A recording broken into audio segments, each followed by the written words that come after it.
Good afternoon, good morning, good evening. Welcome back to Passionate World Talk Radio Network, free masterclass on Empower Your Voice, Unlocking Your Podcasting Potential. Sponsored by Passionate World Talk Radio Network. Educate, enlighten, entertain. On today's masterclass, there are three topics that we're going to discuss. All three are very important for a potential podcaster to learn how to use effectively when presenting their podcast, either on a video or an audio. Video MP4, an audio MP3. The three topics are the 7 C's of communication, the art of the interview, how to give an interview, and also importantly, when you arrive and show up as a potential guest yourself on some other's podcaster's podcast, how to give an interview. And the last one, which is very important, but most people don't seem to realize that, is the art of mastering your interpersonal, or what I call people skills. And without these people skills, you're going to find yourself up a creek with your potential listeners and your guests very quickly. So let's start out in the beginning. The 7 C's of communication. What are they? The first one is clear. Craft your message with clarity. Be concise and avoid jargon. So what are they talking about? What they're saying is make sure everyone understands what you're trying to say. If you're not saying it in a succinct manner, then you're going to have confusion and you're going to have problems. And you'll have probably some people in the audience keep on asking the same question, trying to determine what exactly you're saying. Number 2, concise. Get to the heart of your content. Respect your audience's time. Now, you've heard other podcasts, I'm sure, and sometimes it sounds like around the merry-go-bush because they don't really identify what the primary topic is on that particular podcast. Usually at the beginning of each podcast, when I give one, I try to tell the audience exactly what they're going to listen to and why it's important for them to pay attention. And if you don't do this, you'll find that as quickly as your audience comes in to listen, they will also quickly leave. You cannot hold their attention. Number 3, concrete. Use vivid examples and relatable stories. You want to make something believable, you have to give them good supporting material. I believe in ghosts. Really? Well, when was the last time you saw a ghost? Interesting enough, and then you go on to say, when I was 8 years old, I was lying in bed trying to go to sleep, and all of a sudden I felt it. The bed went down. Oh my God, the whole blanket just kind of caved down into the mattress. I knew I was the only one in the room. You'll hook your readers. Not only did your tone shift, but you brought them into the story, bringing them and making them believe that they also saw and felt the bed shift under the weight of an unknown, unseen person. Correct. Fact check and ensure accuracy. Lots of times when you are presenting a video and or an audio, people in the audience will say, where can I find this information for myself? That's why when I put my podcast together, I always make sure that I have the URL that I put down and will provide upon request. And I'll also tell them who said it, if it's a direct quote, or who provide the statistics should they want to check it out for themselves. People are like that. They're not going to take everything on faith, and they want to believe that whatever you're telling them and presenting to them is the truth, the exact truth, nothing but the truth. So I'll help you to a piece of peanut butter and jam on bread. Sounds good. The next one is coherent. Organize your thoughts logically, which means when you And before you present your podcast, you want to go and research your material. And the material that you write down as facts, figures, or opinions is the people's words or your words. Don't paraphrase, because that's still considered copyright violation. You want to put it down in your own words, but you want to arrange them in a proper order. Remember, introduction, you introduce yourself. Body, you present your information, have supporting material. Ending is when you tie everything up in a nice yellow ribbon. That's how you write up your blue books. That's how you start out on a report. That's how you present yourselves during an interview when looking for a job. All say the same thing. You have to be organized and be able to think things through before you present it. Otherwise, it'll just be a mishmash of information, opinions, sayings, and nobody will take you and believe anything you say. Courteous. Be respectful and considerate. If somebody has a name that is foreign, make sure you learn how to pronounce it correctly. And if you don't, have them pronounce it for you and practice saying it. The same thing with words you put down as part of your keywords or phrases. If you don't know how to spell it, find out. Use the online directory. If you need a word that is different but means the same thing, look it up in the thesaurus. It is online. When you present your material, you can't go back and erase and say what you said. You have to make sure that you're using the right words, spell them correctly, use the right tenses. One of my biggest problems is I always get my verbs wrong. Don't make the same mistake.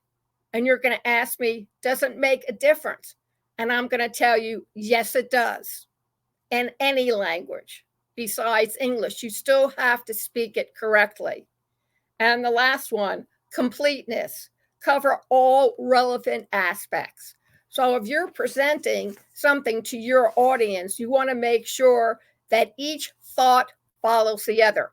I'm sure you were taught this in English class when you took grammar. And they tell you that when you present your thoughts, you have to put them A, B, C, 1, 2, 3. So each thought follows the other. So it sounds like a complete set of thoughts that you're going from A to B, B to C. No shortcuts here, please. I know it's difficult. When my son was taking math, he used to take shortcuts all the time. And then he couldn't figure out why he always blew the answers. Well, if you don't take the logical steps connecting all your ideas together, it's very easy to get lost and put down the wrong answer. So make sure when you write it out and when you present it, it makes sense. You don't want to be running around looking for a lab tool when it's right beneath your nose all along. Or have you ever seen your mother push her glasses or your father's push the glasses up over their forehead and have them rest on the top of their head? And then they spend the next 2 hours strewing papers and books and blankets and anything else they can find because they've misplaced their glasses. I've done that a couple of times. You do not want to misplace your glasses. The art of the interview, that is giving appropriate questions to the potential guests or participants to elicit responses that you know your potential audience wants to hear. So what are the questions? Who, what, where, when, why, and sometimes how. And before you even get online with your potential guests or other participants, read and research that particular guest and our participants. Know who they are. If they read a book, request an ebook and read it before you interview them. You need to know all about them. So when you question them, you're going to ask them questions that you know your potential audience is dying to learn about. It's your job to make the host the star of the interview. You are there just to draw out the information in an easy, definable manner. You are not there to upstage the person whom you are interviewing. That is the person who is the star. And the whole idea is after this interview, they can then come and say 24 or 48 hours later, you know what, Lillian? Before I tried getting interviews from all over the country and I couldn't do it. And now I'm being besieged with requests, not only here in the States, but in Canada and overseas. Thank you. And that's what you want to hear. Now, as a host, you may be invited to go on someone else's podcast as an expert on whatever you're good at. It could be cooking, it can be gardening, it can be playing the violin. You can show people how to take photographs with an old-fashioned camera, or you can go and show them and how you develop film. Whatever you're an expert on, they are going to ask you questions. So how do you get prepared as a potential guest yourself? Well, first of all, if you've written a book lately, I suggest strongly that you read your book and you prepare yourself with those questions. Who, what, where, when, why, and sometimes how. And then if you can get permission, you may want to read a short paragraph from the book, especially if it's nonfiction and you're trying to give advice or tips of how to do something.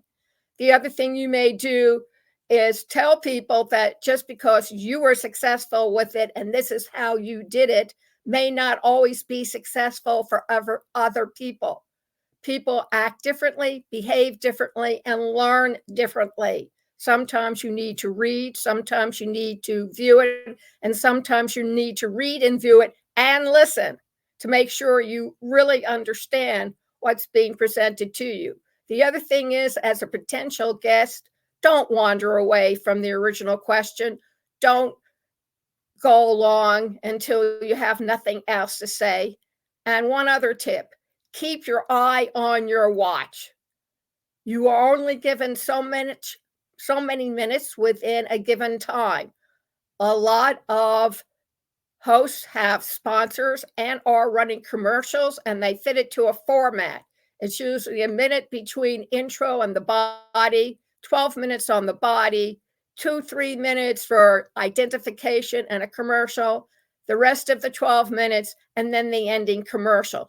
Be mindful of that because the host has the right to cut you off and stop you and redirect you to where you need to be. So keep that in mind. And the third, mastering your interpersonal skills. And the two most important keywords and phrases you should take away from this webinar is accountability and responsibility. You are responsible for how you behave when you're being interviewed, and you're accountable for what you're saying. So if you're quoting somebody directly, please tell the host or tell the guests or tell the participants or the potential audience, you are quoting somebody verbatim, word for word. And you can find Dr. Seuss on page 83 at the URL. Yes, I really did write the sleep book in order to put kids to sleep and tell them where they can find it. Because social media now is getting very, very wary of people using copyrighted material without permission. And my suggestion to you as the host is to make sure that your guest has all written to the people or person or publishing company and obtain written permission for that, because you will need to protect yourself should YouTube or Facebook have a problem with you using copyright permission without permission. The same thing goes with direct quotes.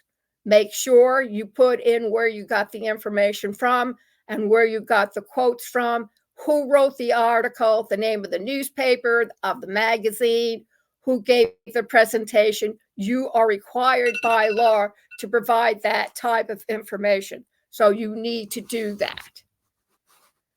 Responsibility, you are responsible for asking pertinent questions so that the guest can share their information and also so the audience can identify with you and the audience in providing the information they have to the best of their ability. Accountability and responsibility is also good for the host to have as well, because they need to be able to back up what they're saying. So those are the things that you need to be aware of when you are doing a podcast, and what you expect also from your potential guests and our participants, or even a co-host. I want to thank you very much for joining us this afternoon. Masterclass, Empower Your Voice, Unlocking Your Podcasting Potential.